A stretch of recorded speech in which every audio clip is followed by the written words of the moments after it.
Imagine you responding to one guest with one property, and now you got 30 properties, or even 5 properties with 5 different personalities on the other end of the phone.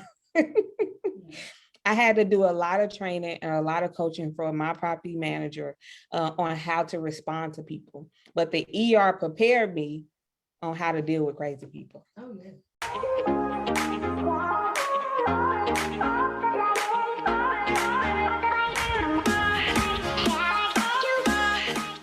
So I enlisted the help of someone else. I got me a mentor that does tax liens and tax deeds. And so a lot of people are interested in that. That's, you know, a lower entry point for people to get properties, and you can possibly turn them into short-term rentals or long-term rentals. So we're going to put something together, and she may, I didn't even ask her if she's okay with that.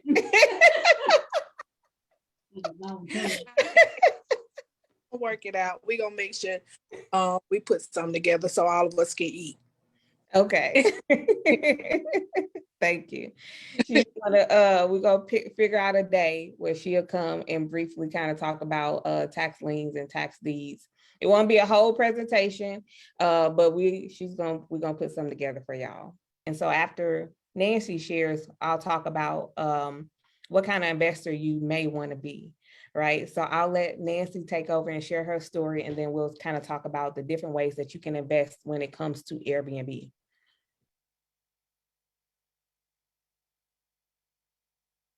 Hi, guys. Danielle's not. It's Facebook. No, Facebook is. We're in the same room, y'all. Okay.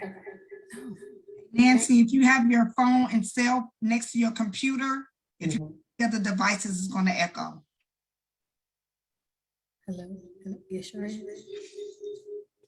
Turn off Facebook. Okay.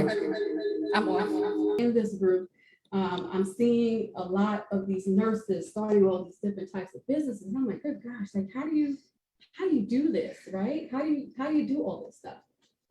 Well, I came across Miss Danny in one of the group, and I'm watching her like do all this Airbnb and Airbnb and Airbnb. I'm like, good gosh. So this is the end of last year, right? So the end of last year, I was still doing a CPR instructor, and I was trying to start my CLIA lab because that was a hot thing. You know, COVID tests, people were starting CLIA labs. I was buying supplies and doing all of this. Okay. And like Danny said, obedience is, I'm telling you, you have to listen when God is giving you that message. And I really was being obedient, I could say was not my thing, but I learned real quick that I needed to be obedient because I was so stuck on, I'm a CPR instructor, I'm going to do CLIA, that's what I'm going to do, and that's it. So y'all can see how busy I am on this slide. Soccer mom year round, busy.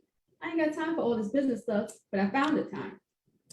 But I had to think about it. Nancy is like me. I'm the type where I'll go to a webinar, I'll take a course, and then I'm still like, okay, hold on, but I'm still lost. I might need a little hand holding. A lot of you, sometimes a lot of us may be like that. Like you have the information, you like, I know that this is right, but you feel like, okay, like, but I need a little bit more. I will drop my ebook that tells you how to do that if it's not already done, because I don't want to waste anybody's time. I want to get right into how you can start this business as far as start short-term rentals. Anything where you're dealing with the public prepares you for hospitality, right? You need customer service and hospitality experience to people on the app. You're in a business where you're serving other people, right? And I feel like as a nurse, that kind of prepared me to serve people in a different way on Airbnb. So I love doing it.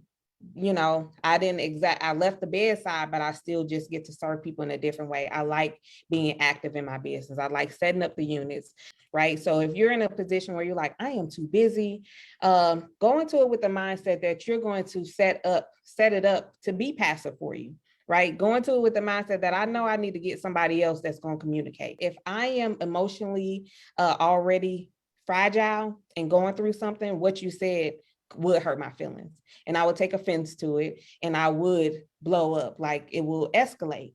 So I've learned being an ER nurse, okay, first acknowledge people's feelings.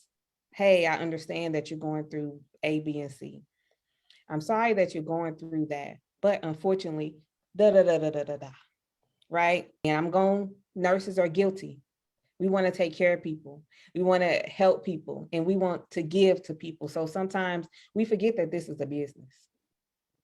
Right? When I first got into it, I forgot that this was a business, and you'll be giving away all of your money trying to help people, right? And when I say giving away your money, people offering people discounts, or them asking for discounts and you're agreeing to it, or them trying to negotiate, oh, well, can you remove the cleaning fee, or can you do this? Can I come 4 hours early? Can I come 6 hours early? Can I leave late? Can I leave late, like 5 hours late? And I'm like, oh, you know, being a nurse, you're sitting there and you're listening to these people and to your guests, and you're trying to figure out, okay, well, should I? And then I had to remember, this is a business. I ain't going back to work, right? I'm not going back to work. So there are resources out here. So I don't want you guys to shy away from starting the business because you're busy, right? If you're ready to leave the bedside and you want to do something else, don't talk yourself out of your dreams or whatever your goals are. And take tonight to write down, what are your goals as it pertains to Airbnb, right? There are so many different ways that you can go with this business. So not only can you start a short-term rental business, but there are other businesses that you can start that are dealing or related to this business where you can still make money. We just started a cleaning business, right? Because we've had so many issues finding the right type of cleaners. And will things be perfect? No, right? But then now you have the opportunity to train them to do the work that you want them to do and how you want them to do it.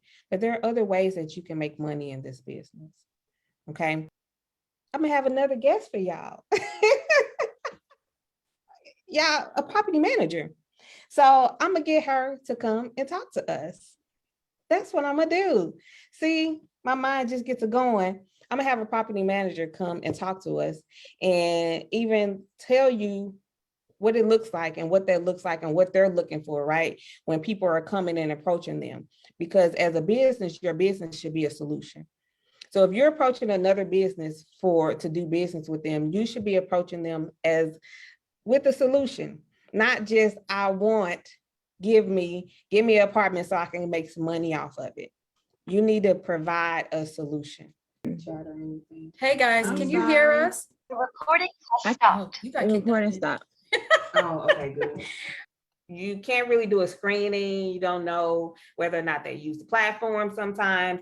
And so sometimes it can be a little sketchy, but then sometimes you get great guests. Yes.